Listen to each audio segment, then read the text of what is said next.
लालू प्रसाद यादव आने वाले समय में कौन सा राजनीतिक दांव चलेंगे ये कहना मुश्किल है, लेकिन फिलहाल जो राजनीतिक परिदृश्य उभर रहे हैं, इससे लगता है कि अब तक कांग्रेस के साथ दांत काटी रोटी वाली दोस्ती को छोड़ने के लिए वो तैयार हैं। लालू यादव ने साफ तौर पर कह दिया कि इंडिया अलायंस की कमान ममता बनर्जी को मिले तो आरजेडी उसका समर्थन करेगी। साफ है कि राहुल गांधी की नेतृत्व क्षमता पर लालू यादव और तेजस्वी यादव को अब भरोसा नहीं रहा, लेकिन क्या ऐसा ही है?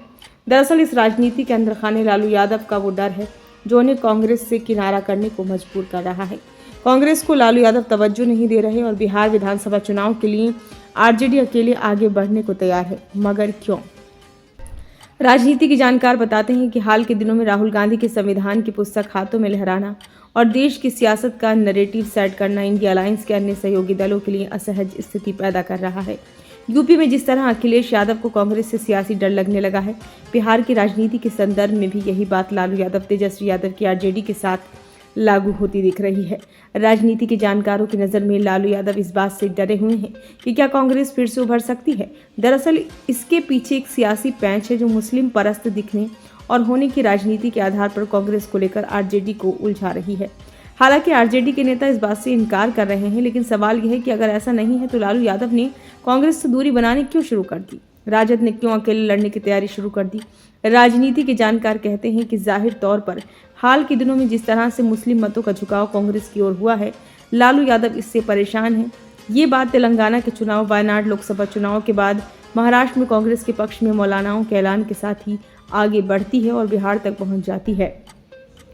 इसको गहराई से देखें तो बीते बिहार विधानसभा उपचुनाव में भी दिखा, जब 4 सीटों पर महागठबंधन की हार हो गई। इस इलेक्शन में आरजेडी ने अपनी बेलागंज और रामगढ़ की 2 सीटें गंवा दी, जो परंपरागत रूप से वह बीते दिन 3 दशकों से जीतती रही है। पप्पू फैक्टर से कांग्रेस में जोश।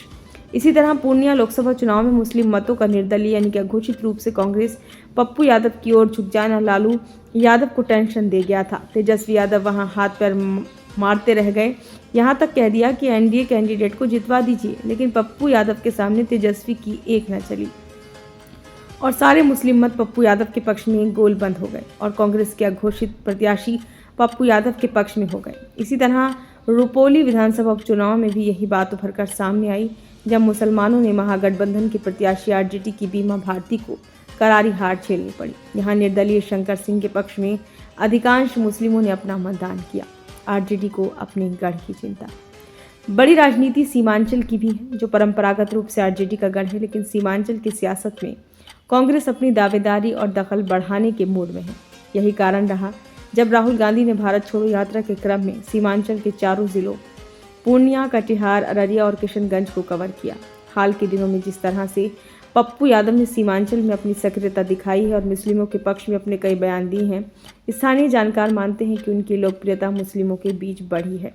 पप्पू यादव फैक्टर का असर रुपौली विधानसभा उपचुनाव में भी दिखा था और पप्पू यादव के कारण ही मुस्लिम वोटर शंकर सिंह के पक्ष में और जोर से गोलबंद हो गए थे।